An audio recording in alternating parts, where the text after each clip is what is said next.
नमस्ते। इस वीडियो में मैं आपको दिखाऊंगा कि Nintendo Switch 2 पर सभी स्क्रीनशॉट्स और वीडियो कैसे डिलीट करें।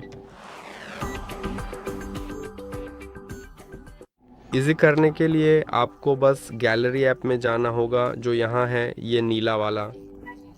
अब आप एल्बम में अलग अलग स्क्रीनशॉट्स और वीडियो देखेंगे। और अगर आप चाहें कि इन सभी को डिलीट करना है तो इस बटन पर क्लिक करें, यहीं, फिर डिलीट पर क्लिक करें। और अब मुझे नहीं लगता कि आप सब कुछ एक साथ चुन सकते हैं, तो आपको बस इन सभी पर टैप करना है और फिर डिलीट पर क्लिक करना है। फिर पुष्टि के लिए डिलीट पर क्लिक करें और अब ये डिलीट हो गए हैं। मुझे उम्मीद है कि ये वीडियो आपके लिए मददगार रहा होगा। लाइक और सब्सक्राइब करना न भूलें और अगली बार फिर मिलेंगे।